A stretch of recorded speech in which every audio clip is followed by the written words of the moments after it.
جی السلام علیکم ویورز، آج ہم بات کریں گے ان عورتوں کے بارے میں جو شادی کے بعد جب جمع کرتے ہیں تو جمع سے انہیں وجائنا کے اندر درد ہوتا ہے۔ تو اللہ تعالیٰ نے قدرتی طور پر ہر جاندار چیز کو جوڑے کی شکل میں پیدا کیا ہے، اور اس جوڑے سے آگے اللہ تعالیٰ نے اپنی جو قوم تھی یا اپنی جو امت ہے اس کو اس میں اضافہ کرنا تھا، تو اس لیے اللہ تعالیٰ نے اس چیز جمع جیسی تحفے کو مرد کے لیے اور عورت کے لیے جو ہے نا وہ بنایا، تاکہ آپس میں مرد اور عورت کی یا نر اور مادہ کی جو محبت ہے، آپس میں جو لگاؤ ہے وہ قائم رہے اور بڑھتا رہے، اور اسی لذت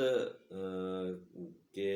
ہی طریقے میں یا لذت کے ساتھ ساتھ اللہ تعالیٰ نے آگے نسل کو بھی بڑھانا تھا۔ تو اس لیے کچھ پیشنٹ، کچھ جو خواتین ہیں اس میں ینگ لڑکیاں بھی موجود ہیں یا کچھ زیادہ عمر کی عورتیں بھی ہیں، تو ان کے ساتھ بھی یہ معاملات آتے ہیں کہ جب مرد ان کے نزدیک جاتا ہے تو وہ یا تو جمع کرنے سے منع کرتی ہیں، یا پھر اگر کرتی بھی ہیں تو انہیں بہت زیادہ تکلیف کا سامنا کرنا پڑتا ہے کہ جب مرد اس کے نزدیک ہم بستری کے لیے جاتا ہے تو جب وہ جمع کرتا ہے تو اس کے ساتھ ساتھ اسے بہت شدید تکلیف کا سامنا کرنا پڑتا ہے۔ تو اس کی مختلف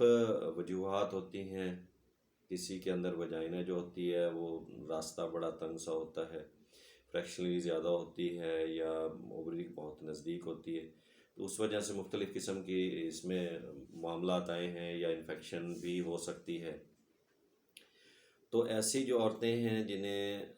ہم بستری کے دوران یا جمع کرتے ہوئے شدید درد کا احساس ہو اور اس چیز کا سامنا کرنا پڑے، تو اس کے لیے ہومیو کی بڑی اچھی میڈیسن ہے جو میں آپ کو لکھوا دیتا ہوں۔ اگر آپ اس کو استعمال کریں گے تو انشاءاللہ اس معاملے سے چھٹکارا حاصل کر لیں گے۔ تو اس میں ایک ہے نیٹرم میور، ایک نیٹرم میور ہے، دوسری ہے فیرم فاس۔ نیٹرم میور اور فیرم فاس یہ دو میڈیسن 30-30 میں لے لیں، تو اس کو 15-15 قطرے صبح دوپہر شام استعمال کریں، تو انشاءاللہ یہ جو پینفل جمع ہوتا ہے یا رول کرتے ہوئے درد شدید ہوتا ہے تو اس سے انشاءاللہ چھٹکارا حاصل کر لیں گے۔